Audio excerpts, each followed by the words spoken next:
La pedagogía de la I. Siempre me ha maravillado la predilección que los seres humanos tenemos por la letra O. Me refiero, claro está, a la O disyuntiva, que nos obliga siempre a quedarnos con esto o con aquello, a encasillarnos aquí o allá. Un hombre que se precie tiene que elegir entre Joselito o el monte, optar entre el fútbol o los toros, sentir predilección por la derecha o por la izquierda, gozar del verano o del invierno, preferir la carne o el pescado.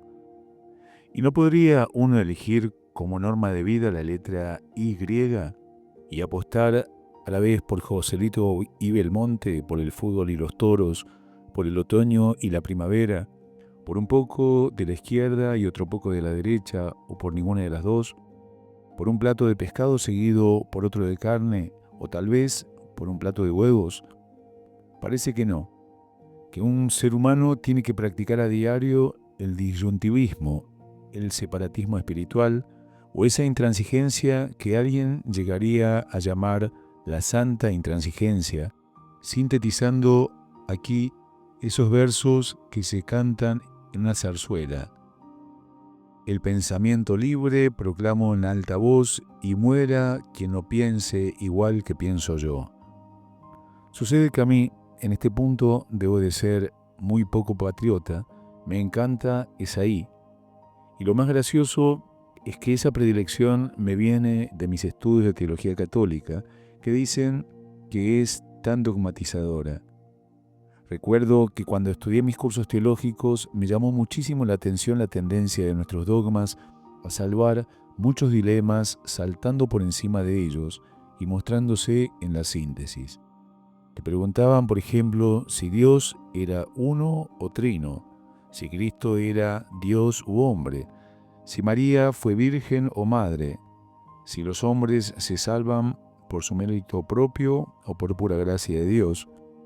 Y la lógica te respondía que tenías en todos estos casos que elegir una parte de cada uno de esos dilemas, ya que si fuese uno no podría ser trino, siendo virgen no podría ser madre.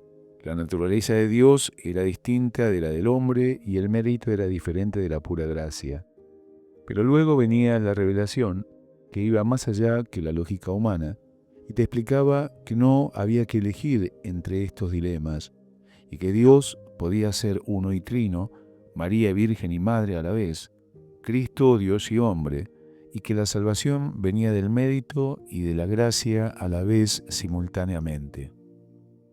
Este modo de plantear y discutir me gustó, porque yo había descubierto ya que si bien hay cosas que son metafísicamente incansables, hay muchas otras que suponemos precipitadamente que son contradictorias, pero que son objetivamente compatibles y combinables.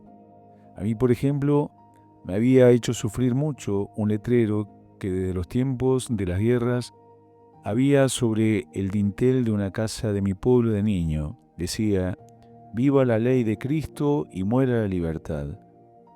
Yo no entendía. ¿Por qué habrían de hacerme elegir entre la ley de Cristo y la libertad? A mí me enamoraban las dos, y me parecía que la ley de Cristo era la mejor de todas las libertades, y no podía oponerse a ninguna verdadera libertad. Tampoco me había convencido nunca ese argumento de que, como 2 y 2 son 4, y nunca 3 y medio, quienes poseemos la verdad debíamos ser intolerantes. En primer lugar, porque yo nunca me sentí poseedor de la verdad y solo aspiro con todas mis fuerzas a ser poseído por ella. Y en segundo, porque aunque es cierto que 2 y 2 nunca serán 3 y medio, también lo es que 4 es el resultado de la suma de 2 y 2, pero también de la suma de 3 y 1, y de 2 y 1 y media, de 2 más 1 y de 100.000 operaciones que demostraban que aunque la verdad es una, se puede llegar a ella por cientos de caminos diferentes. Por eso me ha gustado siempre más sumar que dividir, superar que elegir, compartir que encasillar. Cuando alguien me decía que había que trabajar con las manos y no con las rodillas, yo me preguntaba: ¿Y por qué no con las manos y con las rodillas? Cuando me pedían que optar entre el orden y la justicia, yo aseguraba que ni el uno existe sin la otra, ni la segunda se consigue y mantiene sin el primero.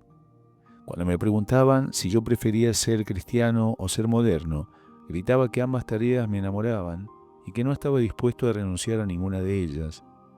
Tal vez por eso tenía yo tanto cariño a Santa Teresa, que, en un siglo aún más divisor que el nuestro, supo ser partidaria de la oración y de la acción, de la interioridad y la extraversión, de la ascética y del humanismo, de la libertad y de la obediencia, del amor a Dios y el amor al mundo, de la crítica a los errores eclesiásticos y de la pasión por las cosas de la Iglesia.